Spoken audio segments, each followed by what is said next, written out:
Hello students. तो आज हम लोग रोटेशनल क्वेश्चंस का सीरीज लेके आए हैं। तो सीरीज के इसमें 5-6 क्वेश्चन ही हमें अच्छे क्वेश्चन डिस्कस करने हैं जो कि काफ़ी इम्पोर्टेंट हों एग्ज़ाम पॉइंट ऑफ व्यू से और मतलब ओलंपियाड के लिए। ठीक है, तो इसमें कहने के मतलब एनएससीपी लेवल है, प्लस इसमें आप समझ जाइए कि जो नेक्स्ट स्टेज है वो भी, और प्लस जे एडवांस, तीनों का इसमें लेवल हम लोग कवर करेंगे। तो देखते हैं क्वेश्चन नंबर 1 ये है। A particle of mass 1 kg is subjected to a force which depends on position h। जो फोर्स है वो कुछ इस प्रकार से बेटा, F equal to minus k x i plus y J.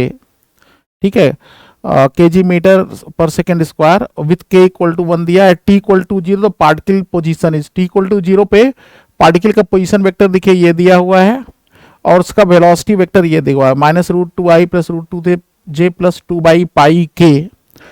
Let Vx and Vy denotes the x and y components of velocity of particles velocity। Gravity का ignore gravity बोल रहा है। ठीक है, मतलब mg हमें नहीं लेना है। वेयर z व्हेन z, जिस समय z का वैल्यू 0.5 है उस समय value of x vy minus y vx का वैल्यू क्या होगा, x vy minus y vx। तो आप स्क्रीन पॉज करके क्वेश्चन को अपने से ट्राई कर सकते हैं जो बच्चे रोटेशनल पढ़ चुके हैं। ठीक है, और हम आपको जो है क्वेश्चन जो है इसको अगर आप ध्यान से देखिए, अगर क्वेश्चन को आप फोर्स को अगर m d v by D t करके वेलोसिटी को एज फंक्शन आप फिर d x by d are by D t integrate करेंगे तो बहुत जो है इक्वेशन, जो डिफरेंशियल इक्वेशन बनेगा वो एक्स का वाई और वाई का एक्स में इन्वॉल्वमेंट आ जाएगा और बड़ा परेशान हो जाएंगे सॉल्व करते करते। आता तो जरूर है क्योंकि जेड का वैल्यू कितना दिया हुआ है, जेड का वैल्यू पॉइंट जो है 5 है और वेलोसिटी का जेड कोऑर्डिनेट ये दिया हुआ है, फोर्स तो जेड में है नहीं, तो ये पता चल जाएगा कितने देर में ये जेड होगा। उस टाइम से फिर हम क्या करेंगे, उस टाइम से हम इनिशियल वेलोसिटी दिया, इनिशियल पोजीशन दिया है, तो आप सॉल्व करके देखिएगा 2-3 पेज में वो आ जाता है। हम आपको चाहते हैं कि आप इस टर्म को देख के कुछ दिमाग की बत्ती जले आपकी। ठीक है, तो ये टर्म देख के क्या लगता है कि ये टर्म आखिर है क्या। ठीक है, तो पहली बात फोर्स के बारे में जब आप देखेंगे तो ये जो फोर्स है वो जो अगर जेड एक्सिस ऐसा है तो ये फोर्स एक्स वाई प्लेन वाला फोर्स है ना। तो force is in x y plane, मतलब कि जो फोर्स है आपका वो एक्स वाई प्लेन में और ओरिजिन की तरफ है। ठीक है, नेगेटिव ना। तो ये जो फोर्स है वो एक्स वाई प्लेन में, फोर्स का डायरेक्शन टुवर्ड्स ओरिजिन है, और ये फोर्स जो है हमेशा एक्स वाई प्लेन में ही रहेगा, और जो फोर्स का डायरेक्शन ओरिजिन की तरफ है इसका मतलब फोर्स जो है जेड एक्सिस को इंटरसेप्ट कर रहा है। तो कभी भी पार्टिकल मतलब अगर मान लीजिए कि ये मोशन करते हुए अगर ऊपर भी आ रहा होगा तो हमेशा जो फोर्स है वो जेड एक्सिस को इंटरसेक्ट कर रहा है। इसका मतलब है कि टॉर्क अबाउट जेड एक्सिस क्या होगा, टॉर्क अबाउट जेड एक्सिस जो होगा वो 0 होगा, क्योंकि फोर्स जो है जेड एक्सिस से हमेशा पास कर रहा है। इसका मतलब angular momentum about Z axis क्या रहेगा, कंजर्व रहेगा। तो ये बेटा क्वेश्चन था एंगुलर मोमेंटम का। देखने से लग रहा है कि बड़ा ये क्या क्या लिखा हुआ है, लेकिन आप ध्यान से देखेंगे तो अंत में this is question of angular momentum. ठीक है, तो एंगुलर मोमेंटम का ये क्वेश्चन है, इसका मतलब है कि एंगुलर मोमेंटम होता क्या है। तो एंगुलर मोमेंटम बेसिकली होता है, एंगुलर मोमेंटम होता है आर क्रॉस पी। ठीक है, तो एम आर मतलब R cross P that is equal to M R cross V ना। Moment of linear momentum is defined as angular momentum. और अगर हम लोग इसको बात करेंगे तो m इंटू आर, आर क्या होता है x i plus y J. Position vector को हम लोग क्या लिखते हैं, पोजिशन वेक्टर को लिखते हैं x i plus y j plus z k, and velocity vector v को क्या लिखते हैं v x i plus v y z plus v z k. तो अगर हम लोग इसको अगर लिखेंगे आर क्रॉस पी तो आर क्रॉस वी तो क्या हो जाएगा i j k x y z v x we y v z. ठीक है, तो इसका मतलब है कि जो एंगुलर मोमेंटम जो आया अगर इसका हम लोग देखेंगे तो दैट इक्वल्स टू आई, अब ये बंद तो क्या हो जाएगा y v z minus z v y, ये आई कंपोनेंट हो गया, माइनस जे के साथ लेंगे तो x v z minus z v x, एक साइक्लिक ऑर्डर में आ रहा है, और प्लस के टाइम्स लेंगे तो के वाला देखेंगे ध्यान से तो वही जो पूछा गया वही देखिए के component X we Y minus why we X आ जाएगा। ठीक है, तो जो स्टूडेंट्स जो है क्लास में इस चीज को लिखे होंगे वो देखते ही समझ जाएंगे कि ये पूछना क्या चाह रहा है क्वेश्चन में। बेसिकली ये क्वेश्चन जेई एडवांस 2022 का पहला ही क्वेश्चन था, जेई एडवांस 2022 में पूछा गया जो है पेपर का फर्स्ट क्वेश्चन ही था। ठीक है, पेपर 2 में शायद पहला ही क्वेश्चन था, और देखते ही बच्चे जो इस क्वेश्चन को जो ट्राई किए वो समझ रहे। तो मैकेनिक्स का बड़ा आसान सा क्वेश्चन है, डिफ्रेंशिएट करते करते कई बच्चे 10-10 15-15 मिनट बर्बाद कर दिए, और लास्ट में उन्हें समझ में आया कि अरे ये तो क्वेश्चन जो है हो ही नहीं रहा है। ठीक है, तो इसका मतलब है कि इस क्वेश्चन में जो इन्वॉल्व टेक्निक होगा वो एंगुलर मोमेंटम का देखते ही समझ में आना चाहिए उन बच्चों को, जो ये तुरंत समझ जाएंगे यार ये तो एंगुलर मोमेंटम वाला टर्म था। जेड हम लोग क्लास में लिखते थे तो ऐसे लिखते थे, दिमाग की बत्ती तुरंत जलनी चाहिए कि ये Z component of angular momentum basically है ना, मास तो यहाँ पे रहेगा ही मान लेते हैं। ठीक है, तो एम सब में कॉमन में आ जाएगा। ठीक है, दैट और फाइनली क्या आ जाएगा, बाहर एम कर दीजिए तो एम रहेगा बाहर। ठीक है, तो ये मतलब कि देखिए ध्यान से एम एल जेड कॉन्स्टेंट है, इसका मतलब क्या हो गया, इसका मतलब कि एम जो है into x we Y minus why we x हमेशा क्या होना चाहिए, ये हमेशा कांस्टेंट होना चाहिए इस क्वेश्चन के हिसाब से। ठीक है, तो अब देखो ध्यान से बेटा, इनिशियली क्या था, जिस समय बोल रहा है कि जिस समय जेड तो वो हमेशा इतना ही रहेगा। तो अब बताओ इनिशियली क्या होगा, x we Y minus Y v z शुरुआत में क्या होगा, तो x का वैल्यू कितना दिया है क्वेश्चन में, ध्यान से देखो बेटा, पोजीशन वेक्टर कितना दिया, ये एक्स आई प्लस वाई जे, तो x हो गया 1/√2 और vx कितना है, x इज 1/√2 और शुरू में vx का वैल्यू कितना दिया था, सॉरी vy वेलोसिटी का y कंपोनेंट कहां गया, वेलोसिटी का y कंपोनेंट √2 है, और माइनस y कितना दिया है √2 और y इंटू vx, अच्छा वेलोसिटी का x कंपोनेंट कितना दिया है -√2, तो √2 क्या हो गया, मल्टीप्लाई होकर 2 हो गया, √2 इंटू √2 कितना हो गया, √2 इंटू -√2, तो मल्टीप्लाई होके 2 और 2 और 1 3, तो ये आंसर कितना आ गया, 3 आ गया। तो ये जो है वो हमेशा क्या रहेगा, चाहे z का वैल्यू 0.5 हो चाहे z का वैल्यू 1.5 हो, ये वैल्यू हमेशा क्या रहेगा, वैल्यू हमेशा 3 रहेगा। तो हमारा आंसर क्या हो गया, देखिए आंसर 3 दिया भी है, तो आंसर 3 है। देखिए एक लाइन वन लाइनर प्रॉब्लम था, जो बच्चे ये समझ जाएंगे कि ये तो एंगुलर मोमेंटम का जेड कंपोनेंट होता है, जेड कंपोनेंट कांस्टेंट से एक लाइन में आ जाएगा, x we Y minus Y v z हमेशा कांस्टेंट होगा। कैसे पता चला कि जो फोर्स है वो रेडियल डायरेक्शन में है ना, तो देखो ये फोर्स, ये जो है फोर्स एक्स वाई में है, जेड एक्सिस से उसका टॉर्क क्या हो जाएगा, 0 हो जाएगा। पोजीशन वेक्टर क्या लिखेंगे, आर क्रॉस एफ जब आप करेंगे तो जो फोर्स का जेड के साथ आएगा क्रॉस प्रोडक्ट वो क्या हो जाएगा, 0 आ जाएगा। बात समझ में आया, तो इसका मतलब है कि जेड एक्सिस मतलब जेड एक्सिस का जो यूनिट वेक्टर होगा, बताओ जेड एक्सिस का यूनिट वेक्टर क्या होगा, जेड एक्सिस का जो यूनिट वेक्टर होगा वो क्या हो जाएगा, वो के हो जाएगा।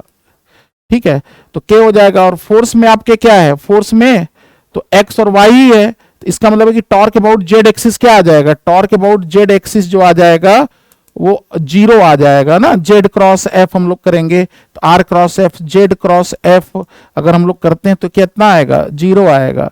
ठीक है, तो जेड एक्सिस के अबाउट टॉर्क, वैसे भी फोर्स अगर जेड एक्सिस के को कट कर रहा है तो जेड एक्सिस के अबाउट टॉर्क 0 आएगा। एक लाइन का क्वेश्चन था। ठीक है, चलिए आगे बढ़ते हैं अगला क्वेश्चन। ठीक है, तो इस टाइप का ध्यान रखना, फ्यूचर में अगर फिर से मॉडिफाई करके जेई या कोई दे अगर, तो आपको समझना है कि ये एंगुलर मोमेंटम का क्वेश्चन है बेटा।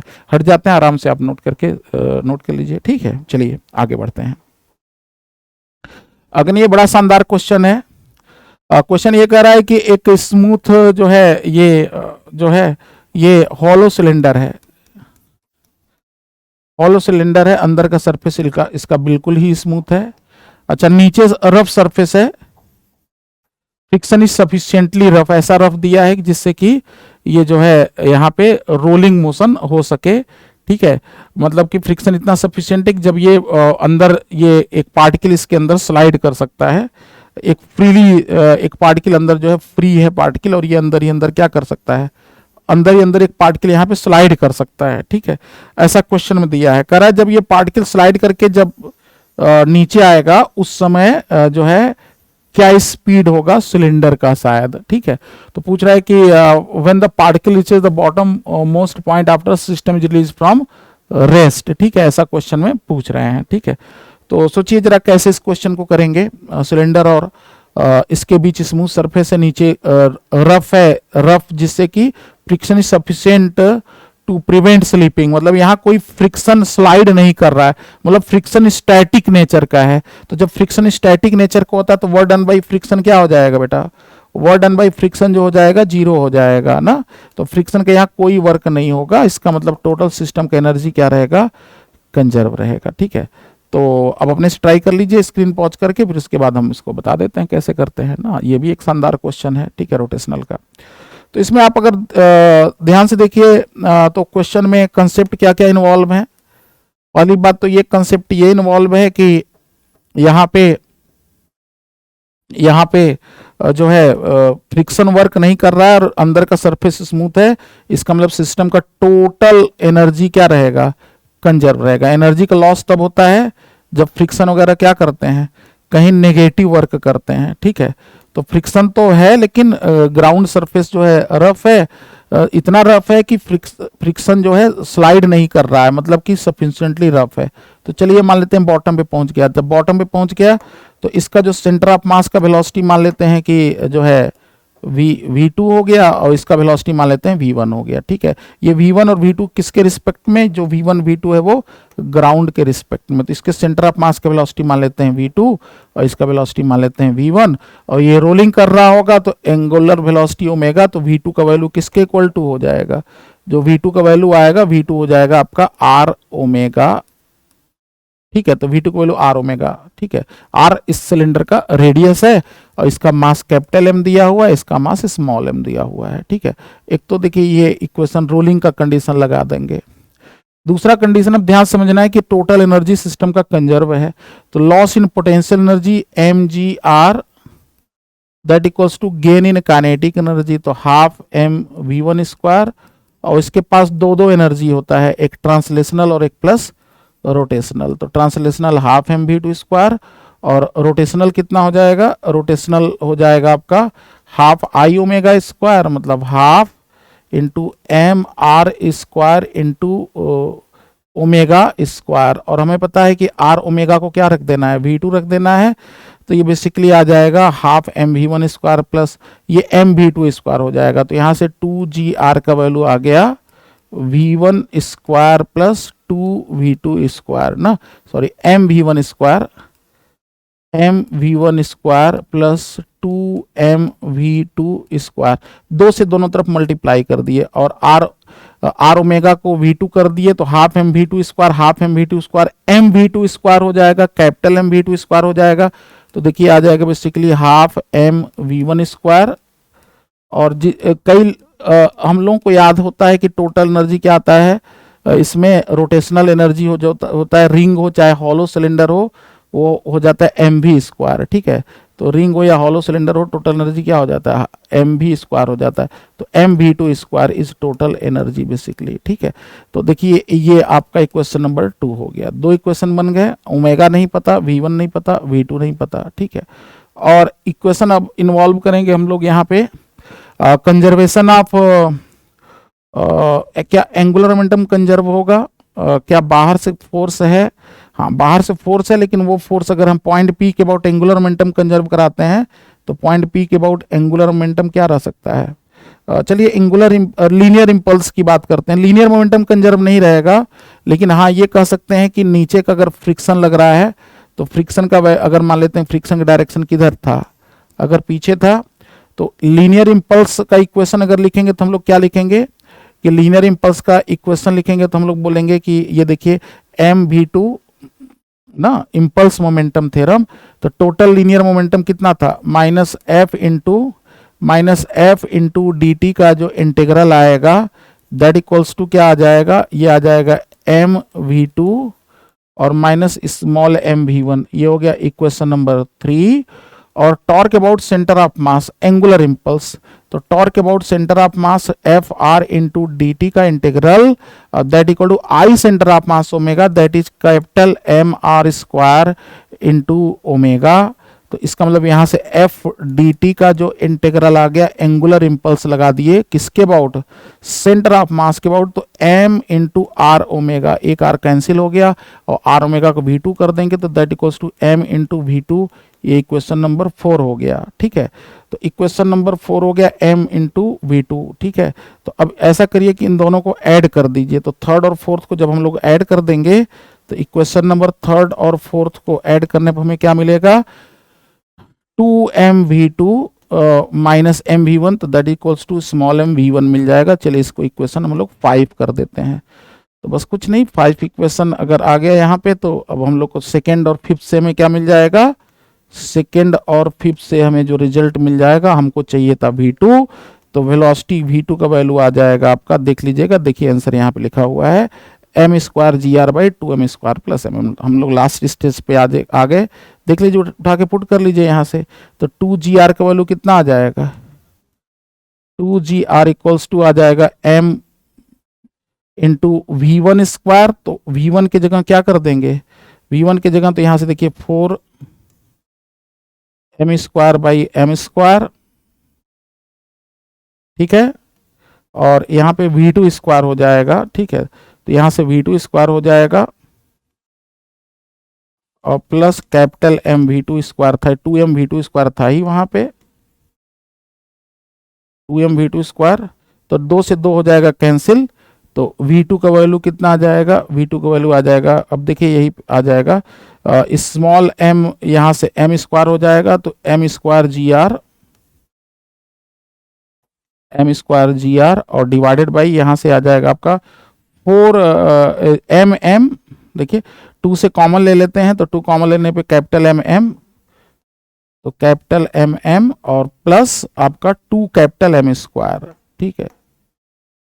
2 कैपिटल M स्क्वायर का यहाँ से टोटल अंडर रूट, वही देखिए यहाँ पे आंसर लिखा हुआ है कोने में, कैलकुलेशन चेक करने के लिए, ठीक है। तो आई होप कि ये क्वेश्चन आपको अच्छे से समझ में आया होगा। इस क्वेश्चन में काफ़ी अच्छा क्वेश्चन था, इसमें कंसेप्चुअल इन्वॉल्वमेंट जो है वो क्या क्या थे, एक एनर्जी कंजर्वेशन, इसलिए एनर्जी कंजर्व रहा क्योंकि फ्रिक्शन स्टैटिक नेचर का था, कोई एनर्जी का लॉस नहीं कराया, और जो है नॉर्मल इंटरनल फोर्स है, और जब ये मोशन करेगा इस अंदर का सरफेस स्मूथ है, इसलिए टोटल सिस्टम का क्या रहेगा, कंजर्व एनर्जी रहेगा। दूसरी बात, सिस्टम का लीनियर मोमेंटम कंजर्व नहीं रहेगा क्योंकि नीचे का जो फ्रिक्शन है वो एक्सटर्नल फोर्स की तरह काम कर रहा है, दो एनर्जी कंजर्व नहीं रखने देगा। लेकिन हाँ, फ्रिक्शन जितना जो इम्पल्स देगा वो मोमेंटम में चेंज ला देगा। और एंगुलर इंपल्स, तो लीनियर इंपल्स हम लोग दोनों के लिए लगाए, एंगुलर इंपल्स रिंग के लिए लगाए क्योंकि वही रोटेट करके एंगुलर वेलोसिटी डेवलप कर रहा है, ठीक है। तो रिंग के लिए रिंग या हॉलो सिलेंडर जो भी कहो, ये एंगुलर इंपल्स है। This is delta L centre of mass, angular impulse, and this is P, delta P of this system, linear impulse, ठीक है। तो लीनियर इंपल्स और एंगुलर इंपल्स दोनों लगा दिए, एनर्जी इक्वेशन। देखिए काफ़ी अच्छा क्वेश्चन था, इसको आप देख लीजिए ध्यान से। चलिए अगला क्वेश्चन देखते हैं। अगला क्वेश्चन ये इरेडोब का प्रॉब्लम है, बहुत शानदार क्वेश्चन है इरेडोब का, ठीक है। अक्सर जो है इस पे जो है बच्चे फंस जाते हैं, क्वेश्चन दीजिए तो सोचते रहते हैं स्टूडेंट्स कि कैसे करें सॉल्व। क्वेश्चन में दिया है कि यहाँ पे एक रिंग है और रिंग के नीचे जो है एक बॉटम मोस्ट पॉइंट पे एक पार्टिकल जो है यहाँ पे जुड़ा हुआ है, ठीक है। एक पार्टिकल यहाँ पे समझिए कि एक मैग्नेट टाइप का लोहे से चिपका दिया गया है, ये मैग्नेट है, रिंग के अंदर पेरीफेरी पे एक मैग्नेट चिपका हुआ है m मास का, ठीक है। और जो है सेम मास है दोनों का, शायद small body as fix to the inside of thin rigid hoop of radius R and mass equal to that of the body A, दोनों का मास सेम है। हुप का मतलब रिंग होता है, रिंग का भी मास m है, रेडियस r है, और जिसको चिपकाए हो लोहे का रिंग है, और ये मान लो मैग्नेट है वो भी नीचे बॉटम पे चिपका हुआ है, ठीक है। अब करें यार कि इसको कितना वेलोसिटी दे दें कि जिससे ये जंप कभी ना करे, ठीक है। तो क्वेश्चन यही पूछा गया, the hoop rolls without slipping over horizontal plane at the moments when the body A gets into lower position, ठीक है। अब रोलिंग कर रहा है, the centre of hoop moves with velocity, जब ये लोअर पोजीशन पे था तो उस समय वेलोसिटी v नॉट है। अब करें ये बताओ कि इसका वेलोसिटी v नॉट कितना हो कि ये कभी बाउंस ना करे, ठीक है, ये रिंग बाउंस ना करे मोशन के दौरान। तो आप जरा इसको, हम हट जाते हैं साइड में, इसको एक बार ट्राई कर लीजिए 1-2 मिनट, फिर हम इसका आंसर बताते हैं, आपको सोल्यूशन बताते हैं, ठीक है। तो चलिए हम सोल्यूशन स्टार्ट करते हैं ना। तो इसमें भी आप ध्यान से देखिए, तो एक इम्पॉर्टेंट बात है। अच्छा, ये बात जो है कॉमन सेंस से लगता है कि अगर ये हाईएस्ट पॉइंट पे बाउंस नहीं करेगा तो कभी बाउंस नहीं करेगा, ऐसा जो है हमें एक आइडिया लग रहा है कॉमन सेंस से, ठीक है। तो कहोगे सर कि कॉमन सेंस कैसे पता चला, ठीक है। अब देखिए, अगर आप इसको प्रूव करने चले जाएंगे कि ये नॉर्मल जो है, अगर फंक्शन आप किसी एंगल पर निकालते हैं नॉर्मल एनर्जी इक्वेशन लिख के, और जो है सर्कुलर मोशन पार्टिकल का इसके सेंटर पे बैठ के देखने पे लिख के, तो आप अगर वो करने चले जाएंगे तो आप किसी एंगल थीटा पे फिर वो एक ऐसा फंक्शन आएगा टीडीएस बड़ा, मतलब कि, और वो देखेंगे कि वो जो फंक्शन आता है normal as function of theta, तो वो फंक्शन जो है एक इन नॉर्मल का वैल्यू जो सबसे इन दोनों के बीच, मतलब ये जो बॉटम पे नॉर्मल होता है वो सबसे जो कम होता है वो हाईएस्ट पॉइंट पे ही होता है। इसका मतलब कि हाईएस्ट पॉइंट अगर नहीं छूटेगा तो कहीं नहीं छूटेगा, ऐसा कॉमन सेंस से भी लग रहा है। सबसे ऊपर पहुंचेगा तो सबसे ज्यादा फोर्स इसको कहां चाहिए, इस रिंग को, ये जो मैग्नेट चिपका हुआ है इस पे सबसे ज्यादा सेंटर फोर्स यहीं पे चाहिए, तो ये सबसे ज्यादा इस पे नीचे पुश करेगा रिंग, तो ये सबसे ज्यादा ऊपर पुश करेगा। मतलब अगर यहां जंप नहीं किया तो कहीं जंप नहीं करेगा, ये हमें कॉमन सेंस से पता चल जाता है। उसको प्रूव करने जाएंगे तो हालत खराब हो जाएगी पूरा, ठीक है। तो ये देखिए साफ साफ दिखाई पड़ रहा है। तो चलिए यहाँ पे वेलोसिटी ऑफ सेंटर ऑफ मास मान लेते हैं v, और रोलिंग दिया हुआ है तो इस पॉइंट का वेलोसिटी डबल होता है। आपको पता है कि जो पॉइंट P का वेलोसिटी हो जाएगा ना, हाईएस्ट पॉइंट वाले का, वो क्या हो जाता है, वेलोसिटी ऑफ पॉइंट P हो जाता है v सेंटर ऑफ मास और plus r omega, angular velocity omega है मान लेते हैं यहाँ पे। और v इक्वल टू क्या हो जाता है, रोलिंग के लिए v इक्वल टू क्या होता है, v इक्वल टू तो r ही ओमेगा होता है, ठीक है। तो that equals to 2v centre of mass आ गया। एक तो देखो बेटा ये इक्वेशन बनेगा, ठीक है। मतलब ये तो आपका रोलिंग का कंडीशन ही है, आपको सबको पता है, ठीक है। अब एनर्जी इक्वेशन लगाएंगे, क्योंकि हमें पता है कि सिस्टम का टोटल एनर्जी कंजर्व है। क्यों सिस्टम का टोटल एनर्जी कंजर्व है, क्योंकि दिया है रोलिंग मोशन। तो आप लिख लीजिए शुरू में कितना, जब बॉटम पॉइंट पे था तो इसका स्पीड कितना होता है, बॉटम पॉइंट का स्पीड 0 होता है, तो केवल इसी के पास एनर्जी है। रिंग के पास कितना होता है इनिशियल एनर्जी, ट्रांसलेशन की वजह से इतना, और रोटेशन की वजह से अभी पीछे देखे थे हाफ आई ओमेगा स्क्वायर ना, एम आर स्क्वायर इंटू क्या स्क्वायर, ओमेगा स्क्वायर। और शुरू में भी वी नॉट किसके इक्वल टू होगा, जब रोल कर रहा है तो शुरू में भी ओमेगा नॉट रहा होगा, तो शुरू में भी वी नॉट किसके इक्वल टू रहा होगा, आर ओमेगा नॉट के। तो जब वैल्यू पुट करेंगे तो ये किसके इक्वल टू आ जाएगा, ये एम वी नॉट स्क्वायर आ जाएगा। और जब हाईएस्ट पॉइंट पहुंचेगा तो ये हो जाएगा हाफ एम, फिर से वही v centre of mass square plus half I omega square. तो हाफ आई मतलब m are square omega square, और आर ओमेगा किसके इक्वल टू है, v के। और जब हाईएस्ट पॉइंट पहुंचेगा तो ये ऊपर पहुंच गया तो कितना एनर्जी आ जाएगा, एम जी इंटू एच, मतलब एम जी इंटू 2r, क्योंकि बॉटम लेवल को हम क्या मान के चल रहे हैं, बॉटम लेवल का पोटेंशियल एनर्जी 0। अच्छा, रिंग का सेंटर सेम लेवल पे, इसलिए रिंग का पोटेंशियल एनर्जी हम लोग नहीं लिखेंगे, वो चेंज ही नहीं कर रहा है। तो कहने का मतलब है कि एम वी नॉट स्क्वायर शुरू में एनर्जी और बाद में energy m v centre of mass, kinetic energy total translation plus rotation यही होता है, और प्लस 2mgr, ये हो गया पोटेंशियल एनर्जी। तो यहाँ से क्या इक्वेशन में निकल के आया, यहाँ से इक्वेशन तो यही निकल के आया कि v centre of mass square equals to v nought square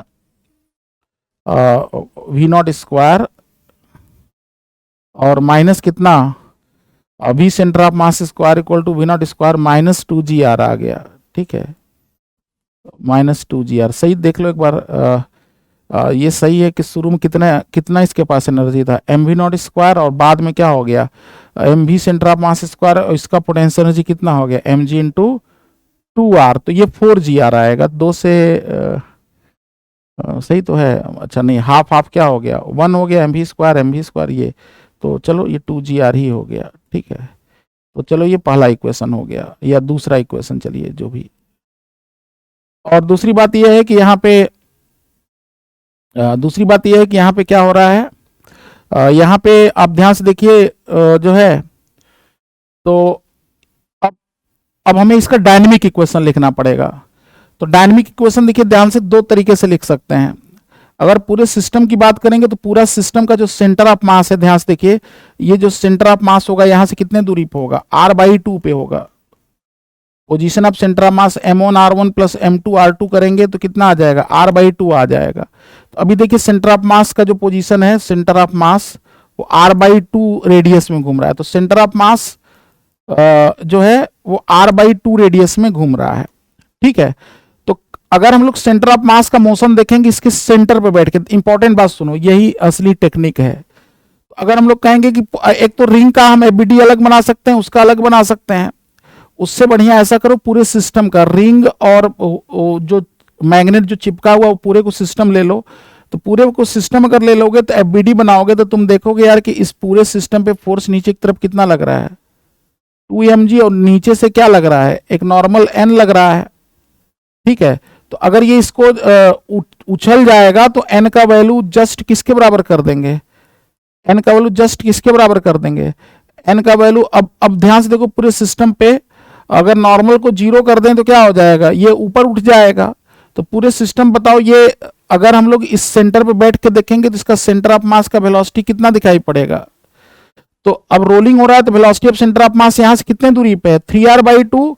तो अभी इस समय जो velocity of centre of mass आ जाएगा वो कितने रेडियस में घूम रहा है, velocity of centre of mass कितने रेडियस में घूम रहा है, velocity of centre of mass अगर हमें देखा जाए ओ के रिस्पेक्ट में, हम फिर से ध्यान से, कंफ्यूज नहीं होना है, हम इसका चलिए अलग से डायग्राम बना देते हैं। मान लो कि तुम यहाँ पे बैठ गए, ठीक है, तो हम लोग पूरे सिस्टम का मोशन ऑब्जर्व कर रहे हैं फ्रॉम सेंटर ऑफ ओ, क्योंकि ये जो सेंटर है इसका, वो सेंटर किस पाथ पे चल रहा है, ये स्ट्रेट लाइन पाथ पे। Centre of ring will move on straight line path, ring का सेंटर स्ट्रेट लाइन पाथ पे चल रहा है। इसका मतलब रिंग का जो सेंटर है वो एक वाई डायरेक्शन में कोई मोशन नहीं है। तो हम लोग कहेंगे कि with respect to centre of ring, with respect to point O point मतलब ये वाला, ये जो पॉइंट है अगर उस पर बैठ के सेंटर ऑफ मास का अगर मोशन आप देखेंगे तो हमें किसी प्रकार का सूडो फोर्स वाई डायरेक्शन में लगाने की जरूरत नहीं पड़ेगा। क्यों नहीं पड़ेगा, क्योंकि पॉइंट ओ का जो वाई डायरेक्शन कोई एक्सेलरेशन नहीं है। तो acceleration of O in y direction कितना है, 0 है। तो अगर यहां से बैठ के सेंटर ऑफ मास देखेंगे तो हमें लगेगा कि सेंटर ऑफ मास कितने रेडियस में घूम रहा है, centre of mass r/2 radius में घूम रहा है। तो net force equal to total mass into acceleration of centre of mass लगा देंगे। अब एक बात बताओ जरा, पॉइंट ओ का वेलोसिटी कितना है, पॉइंट ओ का वेलोसिटी भी सेंटर ऑफ मास, ठीक है, और इस पॉइंट सेंटर ऑफ मास का वेलोसिटी कितना है, सेंटर ऑफ मास का वेलोसिटी कितना है, बॉटम पॉइंट से कितने दूरी पे है। ये रोलिंग मोशन में हम जानते हैं कि सेंटर ऑफ मास का वेलोसिटी हमेशा कहां से दूरी लेते हैं, बॉटम पॉइंट पी से लेंगे। तो हम लोग बोलेंगे जो सेंटर ऑफ मास का जो वेलोसिटी आएगा वो कितना आएगा, सॉरी सेंटर ऑफ मास मतलब कि सेंटर ऑफ मास पूरे सिस्टम का। अच्छा, यहाँ पे वी सेंटर ऑफ मास लिख के कंफ्यूजन हो रहा है, तो वी सेंटर ऑफ मास की जगह बल्कि आप क्या लिख देते हैं, वी सेंटर ऑफ मास, क्योंकि सेंटर ऑफ मास ये नहीं है, वो सेंटर ऑफ मास लिख के थोड़ा सा कंफ्यूजन लग रहा है, वो सेंटर ऑफ मास नहीं, सेंटर ऑफ रिंग का वेलोसिटी है। ठीक है, तो अब ऐसे करते हैं, सेंटर ऑफ मास डैश इसको बोलते हैं, जो सेंटर ऑफ मास है इसको सेंटर ऑफ मास डैश बोलते हैं। तो ये किसके बराबर आ जाएगा, ये आ जाएगा 3/2 r ओमेगा आ जाएगा। तो ये किसके बराबर आ जाएगा, 3/2 into we centre of mass के बराबर आएगा, क्योंकि इसका बॉटम पॉइंट कितना दूरी है, ये जो पॉइंट है बॉटम पॉइंट कितने दूरी पे है, जो सेंटर ऑफ मास पूरे सिस्टम का है। और ये सेंटर ऑफ मास किसका है, ये तो रिंग का, लेकिन हम सिस्टम का सेंटर ऑफ मास की बात कर रहे हैं। तो हम लोग बोलेंगे कि with respect to centre of mass, with respect to centre of ring, F net equal to m total mass into A centre of mass dash. तो नेट फोर्स, अब बताओ तुम यहां पे बैठ के देखोगे तो तुम्हारा velocity v centre of mass, और सेंटर ऑफ मास का वेलोसिटी कितना है, 3/2 सेंटर ऑफ मास। तो बताओ सेंटर ऑफ मास का वेलोसिटी ओ के रिस्पेक्ट में कितना आएगा, velocity of centre of mass dash with respect to O कितना आ जाएगा, velocity of centre of mass dash और minus velocity of point O मतलब वी सेंटर ऑफ मास। ठीक है, क्योंकि ओ डैश का वेलोसिटी कितना था, वी सेंटर ऑफ मास, तो ये किसके बराबर आ गया, ये आ गया v centre of mass by 2। ध्यान से देखना है, यही सब बड़े इंपॉर्टेंट स्टेप्स होते हैं। हम क्यों पॉइंट ओ पे बैठ के देख रहे हैं, क्योंकि हमें इसका मोशन किसी इनर्शियल फ्रेम से देखना है। वो इनर्शियल फ्रेम कौन सा होगा, रिंग का सेंटर एक स्ट्रेट लाइन पे चल रहा है, तो we will observe the motion of system centre of mass of the ring plus this particle about the centre of ring. तो सेंटर ऑफ मास रिंग का वेलोसिटी है वी सेंटर ऑफ मास, और इस पॉइंट का velocity कितना है, v centre of mass dash कितना है, v centre of mass dash, जो कि किसके बराबर आया, 3v। तो इस सेंटर ऑफ मास डैश का वेलोसिटी रिंग के सेंटर के रिस्पेक्ट में कितना आया, v/2। अब लास्ट लाइन आप लिख दीजिए जरा, लास्ट लाइन लिख दीजिए इक्वेशन ऑफ मोशन।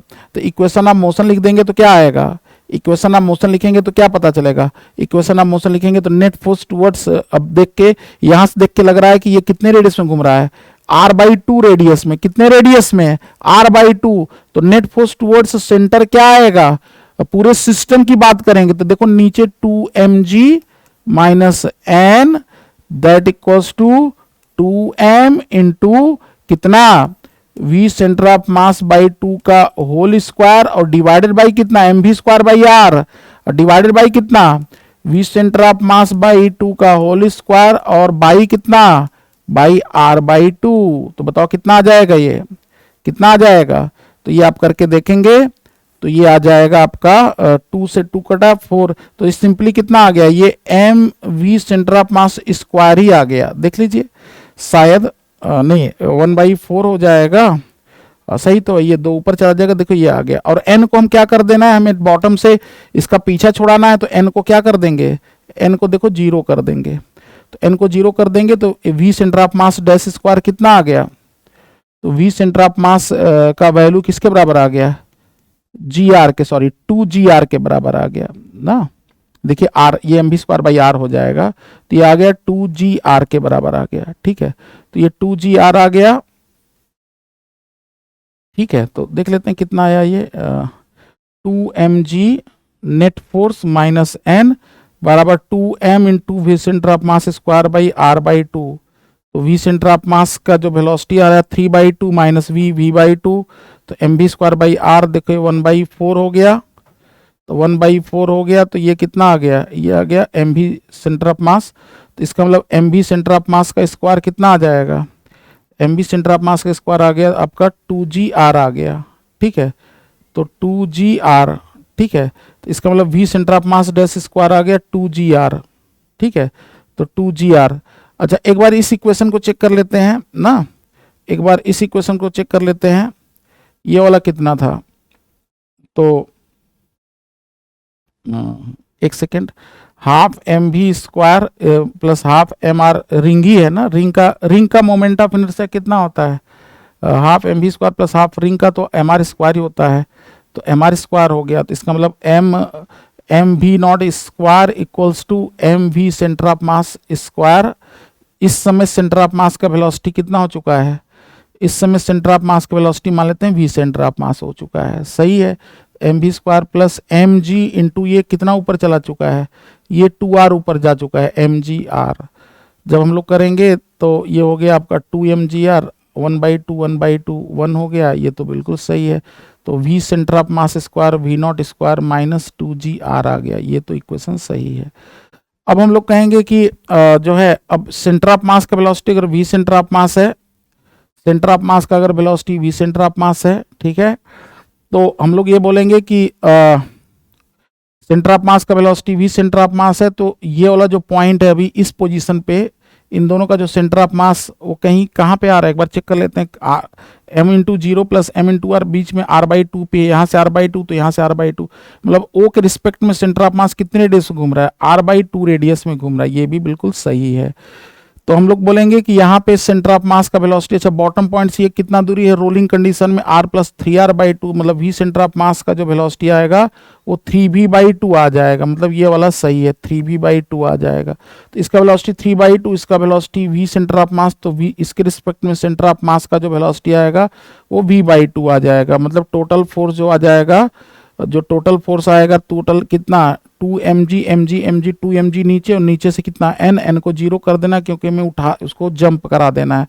तो 2mg minus n equal to 2mv centre of mass square mv square by r ना। तो बाई ये कितना आ जाएगा, ये आ जाएगा 2mg का mv स्क्वायर, v स्क्वायर कितना, क्योंकि o के रिस्पेक्ट में सूडो फोर्स की जरूरत नहीं पड़ेगी, और बाई कितना r/2, तो बाई r/2 आया। तो ये देख लेते हैं एक बार कहीं यहीं तो गड़बड़ी नहीं हो रहा है, ठीक है। तो mv स्क्वायर बाई r/2 आया, ठीक है, तो r/2 mv square by r/2, ठीक है। तो यहाँ पे जब r/2 पुट करेंगे तो ये कितना आ जाएगा, ये 2 ऊपर चला गया 4 हो गया, और ये M V square by R, ठीक है। तो एम वी मास कितना है, मास तो पूरे सिस्टम का ही लेंगे, 2m ही लेंगे, ये तो सही है, ठीक है। तो M V square by R by 2, तो ऊपर जाके क्या हो जाएगा, ये ऊपर जाके ये 1/4 आया, ये 1/2 बचा, ठीक है। तो एक सेकेंड, ये 2 गुणे 2 4 हो गया, और ये r/2, तो 4, 2 गुणे 2 4 हो गया, और ये 1/mv स्क्वायर बाई, तो ये देख लेते हैं कितना आता है, ये आ जाएगा mv centre of mass square आ गया, ठीक है। सही तो है बिल्कुल। तो इसका मतलब v सेंटर ऑफ मास आ गया 2gr बटे r भी रहेगा यहाँ पे, ठीक है। एक बार चेक कर लीजिए क्यों फिर मिसमैच कर रहा है। तो v सेंटर ऑफ मास आ गया 2gr, ठीक है। तो जो वेलोसिटी ऑफ सेंटर ऑफ मास आया वो आ गया 2gr, ठीक है। तो 2gr तो v नॉट स्क्वायर का वैल्यू, तो यहाँ से कहाँ गलती हो रहा है इसमें, ठीक है। ये तो इक्वेशन बिल्कुल सही लिखे हैं। तो यहाँ पे 2m नेट फोर्स देख लेते हैं, नेट फोर्स जो आएगा वो कितना आएगा, नेट फोर्स आएगा आपका, नेट फोर्स जो आएगा वो आएगा आपका 2mg नीचे की तरफ, दोनों का मास सेम है, नेट फोर्स 2mg, और नीचे से नॉर्मल नेट फोर्स हमें किधर लगता है, सेंटर की तरफ, नीचे से बैठ के देख रहे हैं, तो वो हमें सर्कल में घूमता दे रहा है 2mg माइनस n, तो ये तो सही लिखे हैं। That equal to 2mv square by R लिखे हैं, ठीक है। तो 2mv स्क्वायर बाई आर, तो v centre of mass by 4 नीचे चला जाएगा, ठीक है। और ये किधर चला जाएगा, ये चला जाएगा ऊपर, r/2 रेडियस में घूम ही रहा है, तो 2mg, तो 2m net force equal to total mass 2m centre of mass का, तो 2m ही मास होगा टोटल, ठीक है।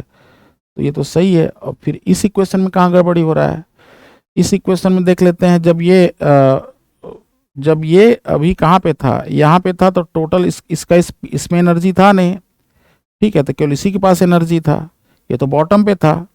अब बॉटम पे पहुंच गया, तो जब ये हाईएस्ट पॉइंट पहुंच जाएगा, अच्छा ये गड़बड़ी हो रहा है यार, ठीक है। जब हाईएस्ट पॉइंट पहुंच जाएगा तो इसके पास जो इसका एनर्जी छूट रहा था बेटा, ठीक है, इतने देर बाद पकड़ में आया यार, ठीक है। तो ये तो रिंग का हुआ, काइनेटिक एनर्जी रिंग का हुआ ये, ठीक है। पार्टिकल का इतना पोटेंशियल एनर्जी और प्लस पार्टिकल का क्या रहेगा, पार्टिकल का काइनेटिक एनर्जी तो भी तो रहेगा बेटा, हाफ m, देखो यहाँ पे जब पहुंच गया था, half m into 2v centre of mass square, ठीक है। यही देखो छूट रहा था, ठीक है। तो ये कितना हो जाएगा, ये हो जाएगा तुम्हारा 4 और ये 5 हो जाएगा, ठीक है। तो v not square equal to v centre of mass square plus यहाँ पे क्या हो जाएगा 4, ये 2, तो ये हो जाएगा 3m, ये 3 हो जाएगा। तो देखो ये 3v centre of mass square आ गया, ठीक है। देखो इतना देर से पकड़ में ही नहीं आ रहा था, ध्यान से करेंगे, इसी तरीके से होता है, अपनी गलती खुद पकड़ में नहीं आती। तो v centre of mass square का वैल्यू कितना आ गया, 2gr आ गया। मान लो तीसरा इक्वेशन अभी पूरा मिटा के हम फिर से करने वाले थे, वो तो अच्छा हुआ कि दिखाई दे गया, ठीक है। जब कहीं गलती कभी कभी ना पकड़ में आए तो पूरा हमें क्या कर देना चाहिए, फिर से पूरा करना चाहिए मिटा के, क्योंकि वही बार बार चेक करेंगे तो पकड़ में नहीं आता। तो अब देखो सेकेंड और थर्ड से क्या आ जाएगा, v नॉट स्क्वायर का वैल्यू बेटा आ जाएगा 3v सेंटर ऑफ मास, तो 3 गुणे 2 6 और 2 कितना आ जाएगा 8gr। तो इसका मतलब है कि ये 8gr आ जाएगा, तो इसका मतलब v नॉट का वैल्यू कितना आ जाएगा, v नॉट का वैल्यू आ जाएगा आपका, v नॉट का वैल्यू आ जाएगा implies v not equal to √8gr। यही इस क्वेश्चन का आंसर है, ठीक है। देखो आंसर यहाँ पे साइड में दिया हुआ है, ठीक है। तो आप देखिए कितना अच्छा क्वेश्चन था ये, ठीक है।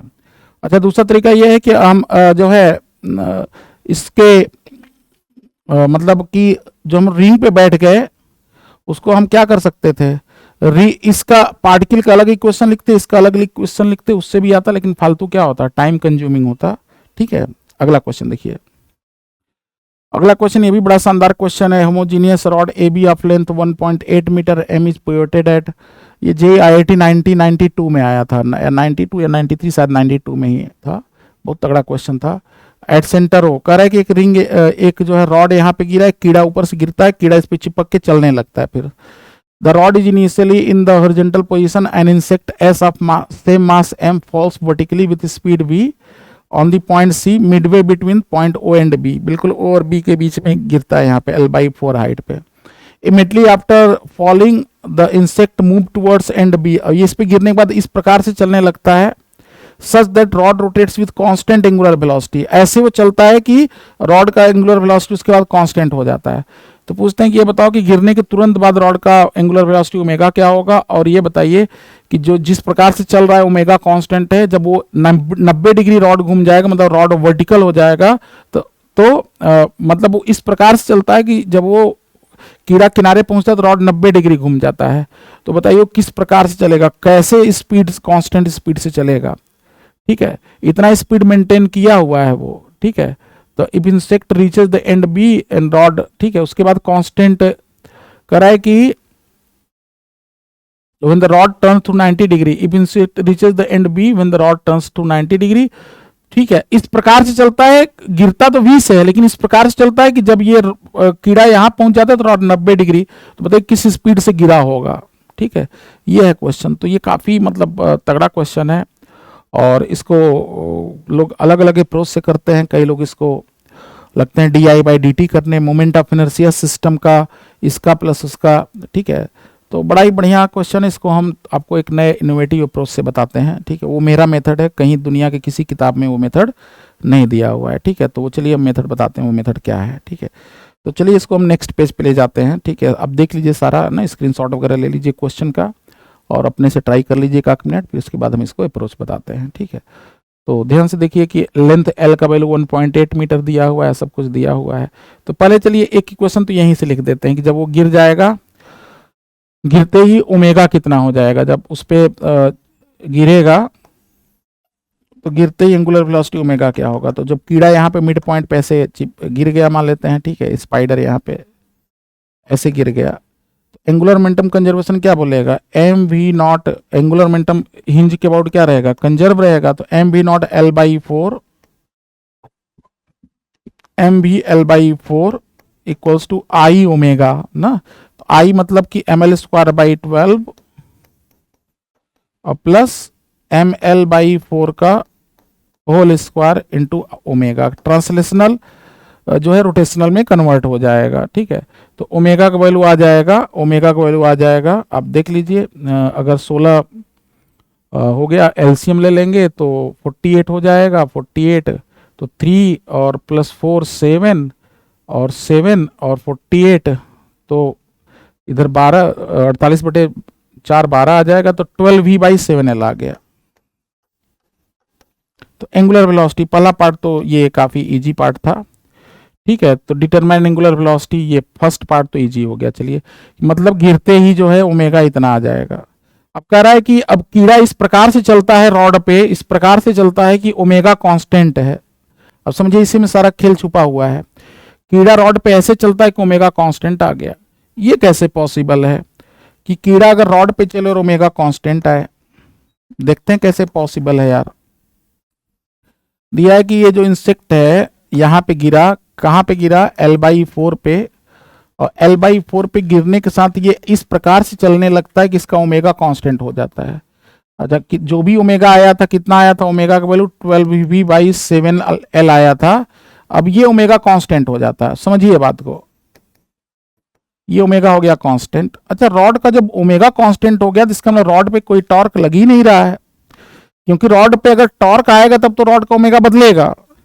तो रॉड पे कोई टॉर्क नहीं आया तो ओमेगा कांस्टेंट का मतलब कि रॉड का टॉर्क क्या हो गया, रॉड का टॉर्क 0 हो गया. मतलब कि जो है अल्फा 0 हो गया. ठीक है, एंगुलर एक्सेशन है नहीं, तो टॉर्क क्या हो गया, 0 हो गया.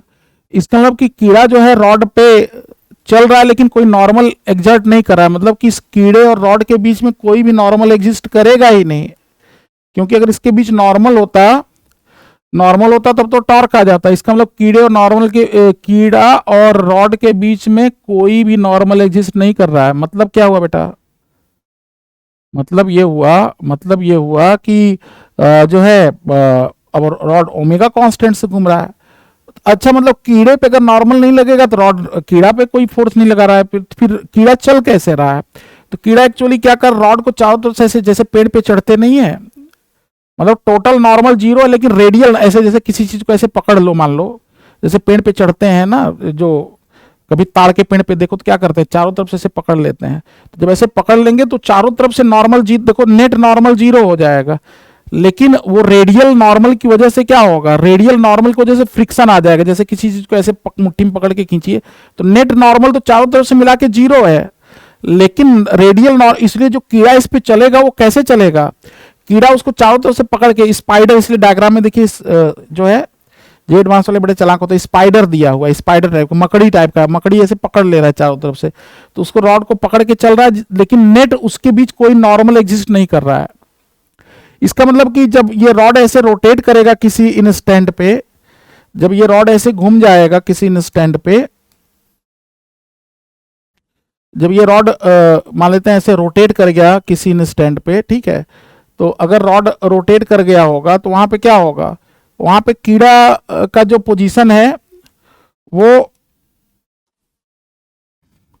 जो इंसेक्ट का जो पोजीशन है यहां पे, वो एफबीडी अगर बनाएंगे इसका, ठीक है, तो अगर कीड़े का एफबीडी बनाएंगे तो कीड़े का क्या आ जाएगा, mg आएगा। अगर थीटा, अगर वर्टिकल से एंगल है, मान लेते हैं एंगल रोटेटेड बोल रहा है, अगर एंगल थीटा वर्टिकल से है तो ये एंगल क्या हो जाएगा, थीटा हो जाएगा। तो mg का कंपोनेंट इधर कितना आएगा, जो रॉड से थीटा अगर बन रहा है, अगर रॉड थीटा एंगल घूम गया ना, रॉड कितना एंगल घूम गया, रॉड ऐसे घूमा ना, तो रॉड अगर मान लीजिए थीटा अगर घूमा है तो थीटा कहाँ से घूमा है, रॉड, चलिए सिम डायग्राम में बना लेते हैं हम लोग कि रॉड का पोजीशन ऐसा हो गया, मान लेते हैं कि रॉड जो है ऐसे हो गया, यहां से ऐसे रोटेट कर गया,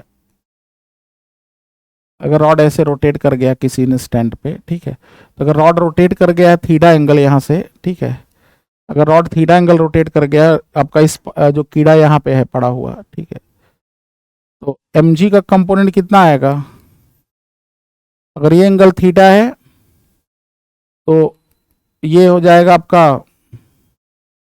ये हो जाएगा 90 माइनस थीटा, ठीक है, 90 माइनस थीटा, ठीक है। तो mg का कंपोनेंट जो होगा, mg कंपोनेंट इधर आ जाएगा mg साइन थीटा, और इधर कितना आएगा mg कॉस थीटा, क्योंकि देखो होरिजेंटल प्लेन का ये थीटा ही एंगल हो गया, प्लेन के long mg sine theta, mg cos theta, ठीक है। तो अब कह रहा है कि रॉड जो है, अब इनके बीच कोई नॉर्मल एग्जिस्ट नहीं कर रहा है, तो कीड़े का जो अगर इस कीड़े पे जो इंसेक्ट है उसमें नॉर्मल एग्जिस्ट कर ही नहीं रहा है, तो इंसेक्ट का इस डायरेक्शन में क्या होगा, इंसेक्ट का इस डायरेक्शन में कितना एक्सेलरेशन होगा, जी कॉस थीटा हो जाएगा। तो इंसेक्ट का देखो, अगर हम लोग अगर मान लो कि इसके सेंटर पे बैठ के देखते हैं तो इस कीड़े का दो हमें एक्सेलरेशन दिखाई देगा। अगर फोर्स की बात करें तो यही फोर्स दिख रहा है, तो इस कीड़े पे कौन कौन सा दिखेगा हमें, तो कीड़ा चूंकि रॉड पे बैठा है, रॉड कितने से घूम रहा है, रॉड ओमेगा से घूम रहा है, कीड़ा रॉड पे बैठा है, रॉड ओमेगा से घूम रहा है। तो अगर हम रॉड के सेंटर पे बैठ के देखेंगे, रॉड के सेंटर पे बैठ के देखेंगे तो कीड़े का क्या बदल रहा है, ये पोजीशन बदल रहा है, ठीक है, तो ये पोजीशन बदल रहा है, तो इस डायरेक्शन में एक्सेलरेशन आएगा, तो इस एक्सेलरेशन को हम लोग बोलेंगे आपका रेडियल एक्सेलरेशन, इस एक्सेलरेशन को बोलेंगे ट्रांसवर्स एक्सेलरेशन। अब यहाँ पे हम यूज करेंगे पोलर कोऑर्डिनेट सिस्टम। तो पोलर कोऑर्डिनेट सिस्टम में आप जानते हैं कि जो एक्सेलरेशन होता है रेडियल डायरेक्शन में, जो एक्सेलरेशन इन रेडियल डायरेक्शन में होता है वो देखो ये होता है, वो एक्सेलरेशन होता है d2r by dt2 minus omega square r होता है। और जो ट्रांसवर्स एक्सेलरेशन होता है वो होता है r अल्फा, मतलब कि r अल्फा मतलब ओमेगा r अल्फा और प्लस 2 ओमेगा vr होता है, ठीक है। इसको बोलते हैं कोरियोलिस एक्सेलरेशन, इसको क्या बोलते हैं, इस एक्सेलरेशन को बोलते हैं कोरियोलिस एक्सेलरेशन। और ये आर कैप के डायरेक्शन में होता है, ये थीटा कैप के डायरेक्शन में होता है।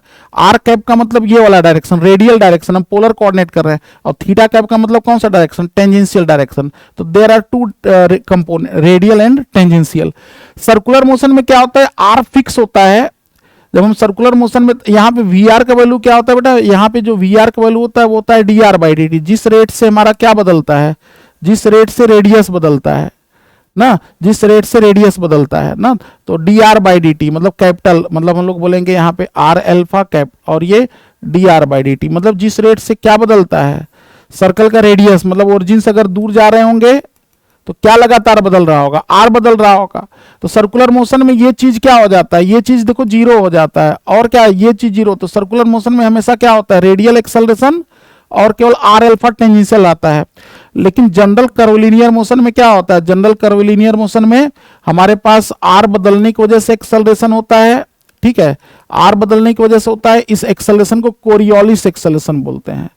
This term is called Coriolis acceleration. Coriolis acceleration बड़ा फंडामेंटल चीज होता है ना, कोरियोलिस एक्सेलरेशन। तो फिलहाल इस क्वेश्चन में अल्फा का वैल्यू कितना है, इस क्वेश्चन में अल्फा का वैल्यू देखो जीरो है, तो केवल टेंजेंशियल एक्सेलरेशन कितना हो जाएगा, 2 ओमेगा इंटू वी आर। तो मान लो किसी समय ये कितने दूरी पे है, ये आर दूरी पर है किसी समय, तो वी आर का मतलब कितना बताओ, D x by D T. मान लेते हैं एक्स दूरी पे है, तो वी आर के जगह क्या बोल देंगे, वी आर मतलब किसी समय मान लो यहाँ से एक्स दूरी पे है या आर दूरी पे है, चलो ना, तो वी आर को हम लोग क्या लिख देंगे, D R by D T बोल देंगे। तो जिस रेट से क्या बदल रहा है, रेडियस बदल रहा है, तो 2 omega V R tangential acceleration, और वो किसके बराबर आएगा, टेंजेंट का कितना फोर्स था, एम जी कॉस थीटा था ना, तो मतलब कि that equals to G cos theta हो जाएगा।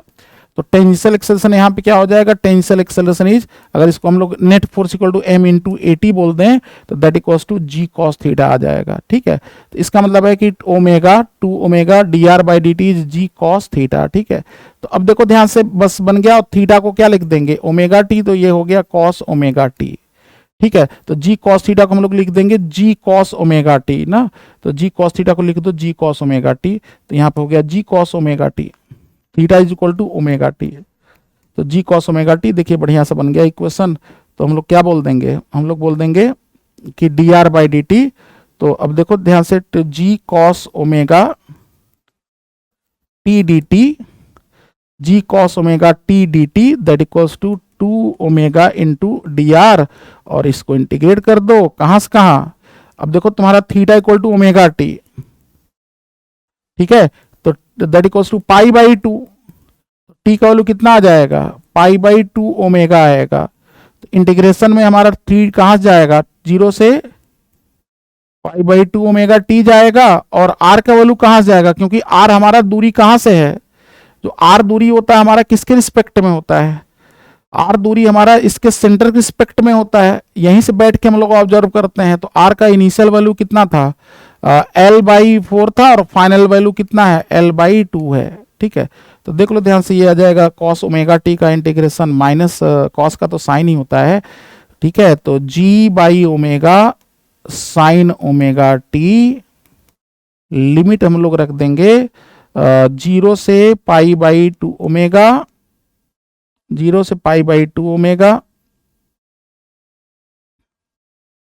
0 से पाई बाई 2 ओमेगा, पाई बाई 2 में साइन 90 मतलब ओमेगा टी। तो 0 से थीटा का वैल्यू 0, टी का वैल्यू 0 से कहां तक, pi by 2 omega, that equals to 2 omega, और ये कितना हो जाएगा, एल बाई 4 हो जाएगा, ठीक है। तो देख लो पाई बाई 2 ओमेगा ये है, 0 से पाई बाई 2 ओमेगा। अच्छा, साइन पाई बाई 2 90 हो जाएगा, तो जी बाई ये तो 90 ही आ जाएगा शायद। तो इसका मतलब हो गया कि जी बाई ओमेगा का वैल्यू कितना आया, जी बाई ओमेगा का वैल्यू जो आया फाइनली जी बाई ओमेगा, इसको थोड़ा सा बाएं कर लेते हैं, जगह बनाते हैं भाई। तो जी बाई, अलग कलर यूज कर लेते हैं जिस समझ में आए, तो कितना आ गया, जी बाई जी इक्वल्स टू, मतलब ये जी बाई 2 हो जाएगा, तो 2g का वैल्यू किसके बराबर आ गया, 2g का वैल्यू आ गया तुम्हारा ओमेगा स्क्वायर एल के,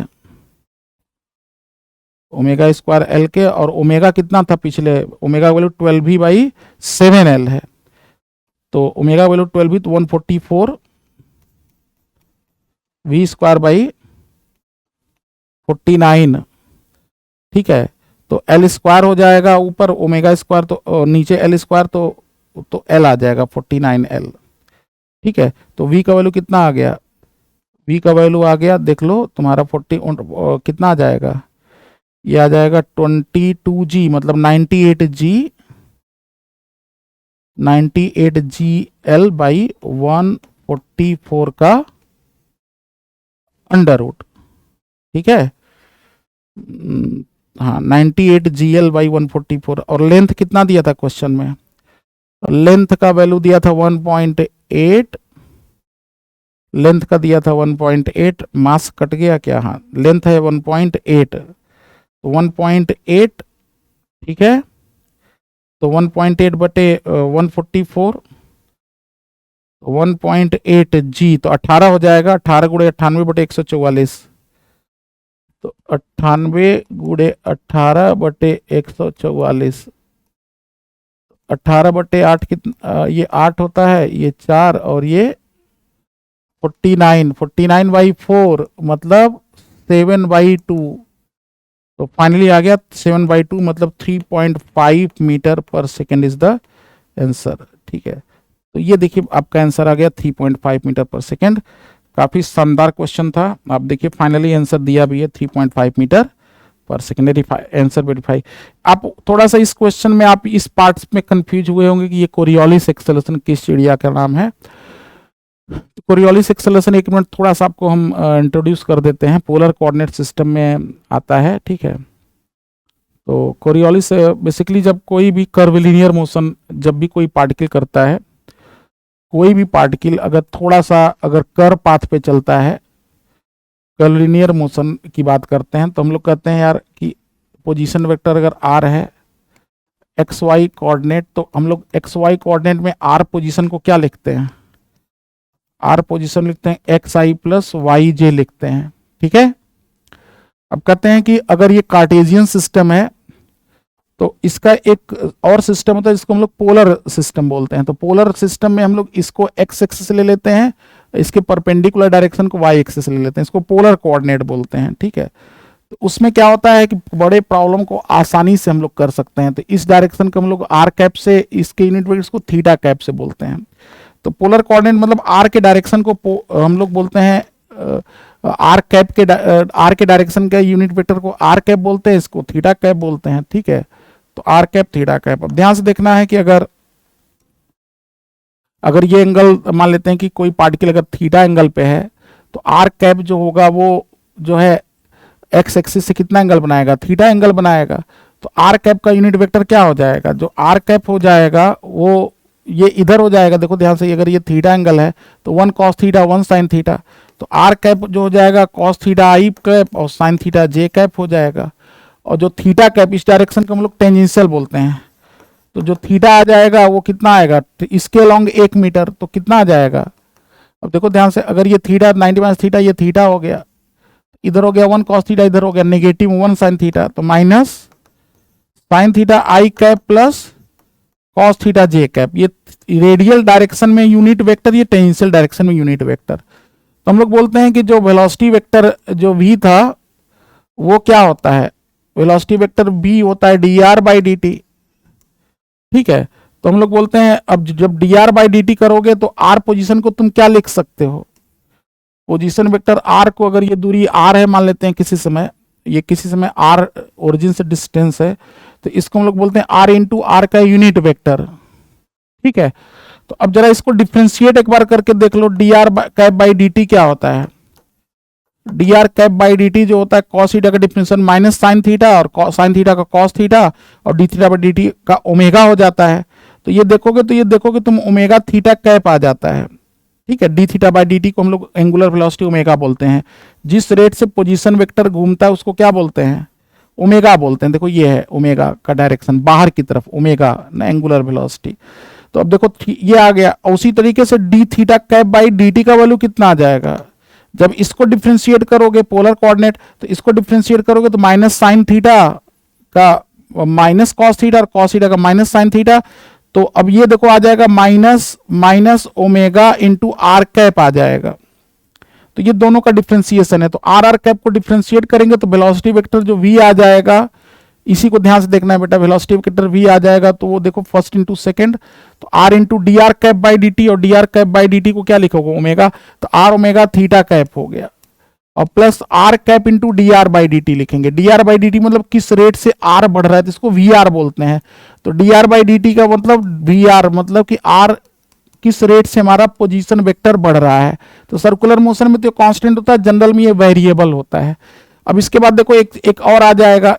अब इसको डिफ्रेंशिएट करोगे तो एक्सेलरेशन मिलेगा। तो एक्सेलरेशन ए का वैल्यू क्या होता है, D V by D T होता है। तो अब देखो ध्यान से, अब यहाँ पे डिफ्रेंशिएट करेंगे तो तीन, तो R omega into theta cap का डिफ्रेंशिएशन, थीटा कैप का डिफ्रेंशिएशन कहाँ गया, थीटा कैप का डिफ्रेंशिएशन ये हो गया, तो क्या लिख देंगे, minus omega into R cap लिख देंगे। प्लस देखो इसमें 3 डिफ्रेंशिएशन निकलेंगे।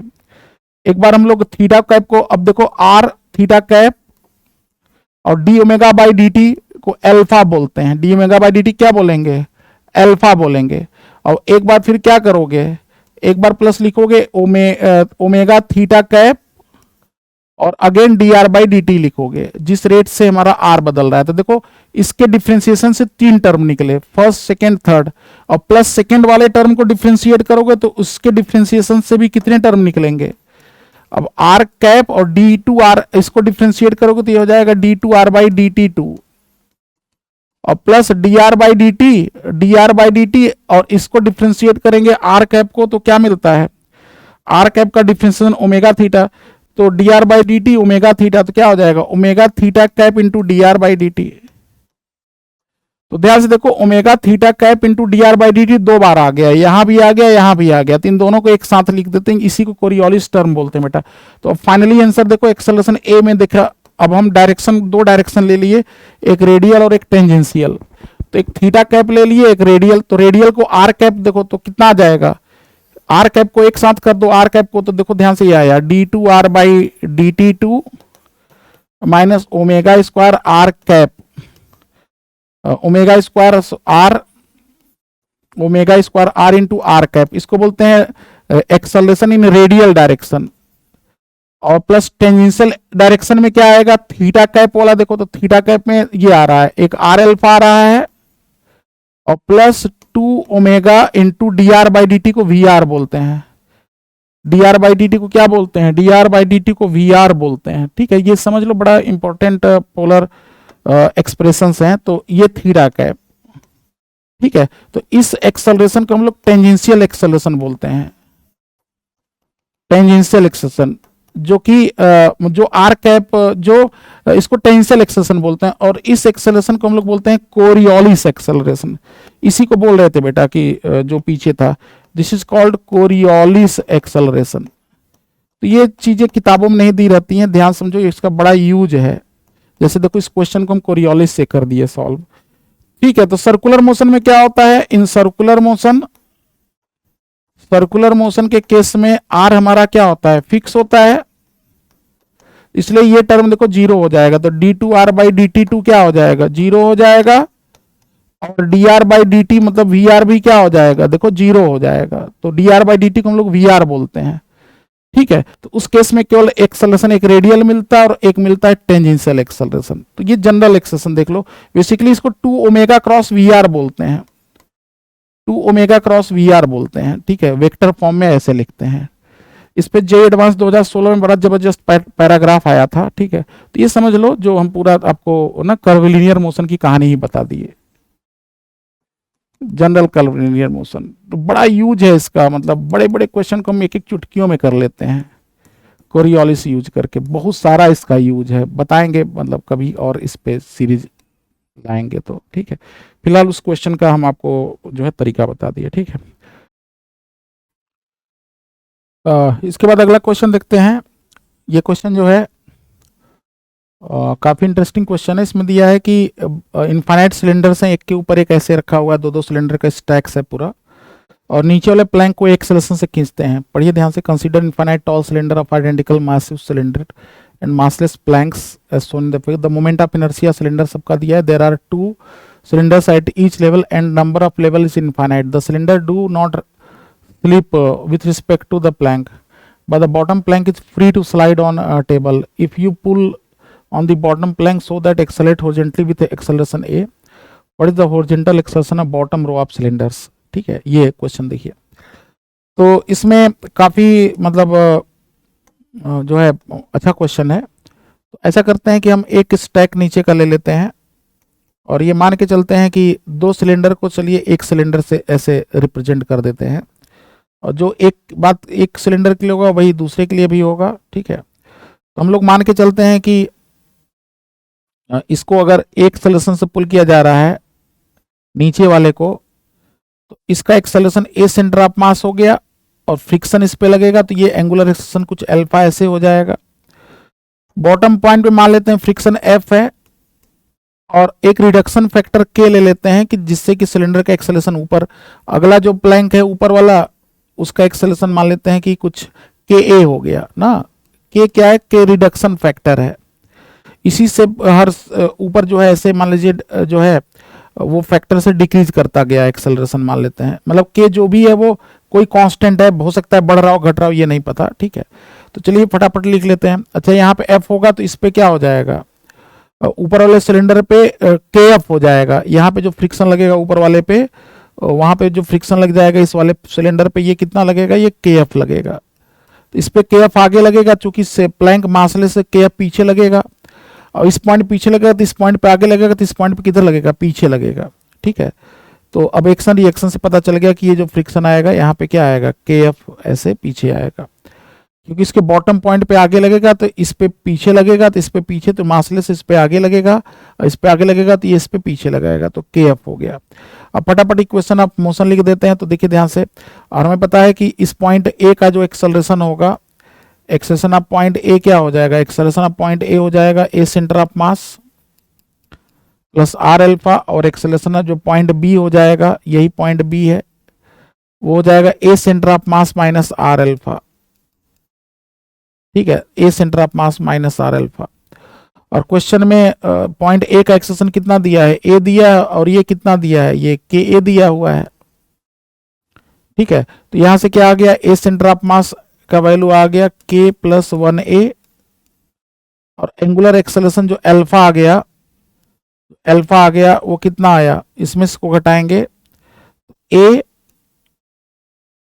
मतलब आर अल्फा का वैल्यू कितना आ गया, जो आर अल्फा का जो वैल्यू आ गया वो कितना आ गया, आर अल्फा, इसमें इसको घटा देंगे तो ए वन माइनस के आ गया, ए वन माइनस के आ गया। अब चलिए इक्वेशन ऑफ मोशन लिखते हैं। इक्वेशन ऑफ मोशन लिखेंगे तो इसका क्या लिखेंगे, F minus K F that equal to M into क्या, ए सेंटर ऑफ मास, तो एफ वन माइनस के का वैल्यू कितना आ गया, M into A centre of mass कितना हो जाएगा, ए सेंटर ऑफ मास का वैल्यू हम लोग देखे थे के प्लस 1a, के प्लस 1a बाई 2 ना, के प्लस 1a बाई 2 एवरेज हो जाएगा दोनों का। ठीक है, दोनों को जोड़ दोगे तो 2a बराबर के प्लस 1a बाई 2 आ गया। ठीक है, और उसी तरीके से आर अल्फा का वैल्यू कितना हो जाएगा, इसमें इसको घटाएंगे तो 2 आर अल्फा का value K one minus A by 2 आ जाएगा। ठीक है, बाई 2 रहेगा यहाँ पे। और torque about centre of mass, तो torque about centre of mass क्या हो जाएगा, ऐड हो जाएगा दोनों, तो F R plus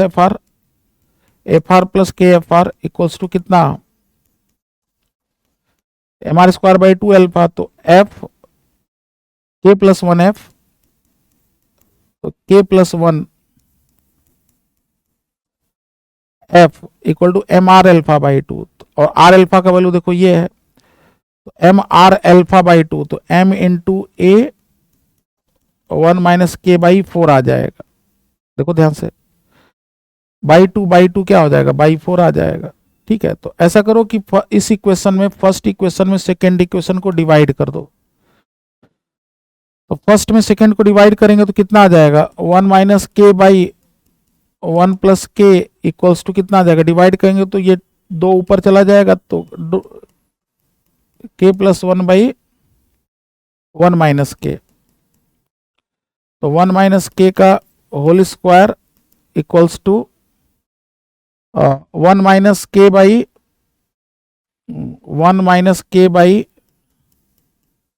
1 plus K का होल स्क्वायर का वैल्यू कितना आ गया, और ये आ गया 2, तो 1 माइनस के इक्वल टू रूट 2 1 प्लस के। ठीक है, 1 माइनस के इक्वल टू रूट 2 1 प्लस के आ गया, प्लस माइनस मतलब। ठीक है, तो 3 रूट 2 तो कितना आ जाएगा, अगर हम लोग प्लस माइनस कर लेते हैं या ऐसा स्क्वायर कर दो, तो 1 प्लस के स्क्वायर माइनस 2 के, 1 प्लस के स्क्वायर माइनस 2 के इक्वल टू 2, 1 प्लस के स्क्वायर प्लस 2 के, तो क्या हो जाएगा, के square minus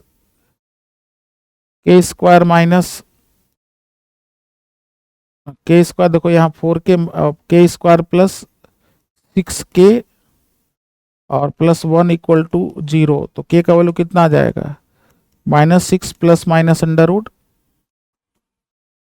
plus minus under root B square 36 -4 तो 32/2, के का वैल्यू आएगा -3 प्लस -2 रूट 2, तो माइनस तो लेंगे नहीं तो प्लस ही लेंगे, तो 2 रूट 2 -3, के का वैल्यू आ गया 2 रूट 2 -3। के का वैल्यू उठा के रख देंगे तो हमें सेंटर ऑफ मास का जो acceleration A centre of mass आ जाएगा।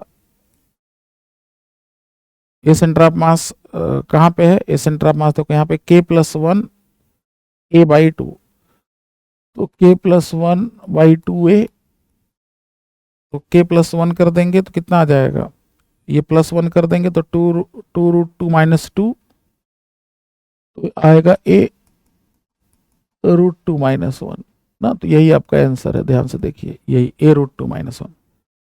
तो काफी मतलब शानदार क्वेश्चन था, इसका देखिए टेक्निक कितना शानदार है। के क्या है, रिडक्शन फैक्टर है, मतलब हर बार जो है वो एक्सेलरेशन हर स्टैक का वो कितना रिड्यूस होता चला जा रहा है। ठीक है, तो आई होप कि आपको ये जो है काफ़ी कुछ सिखाएगा। ठीक है, तो ऑल द बेस्ट, फिर आगे हम लोग और क्वेश्चंस लेके आएंगे।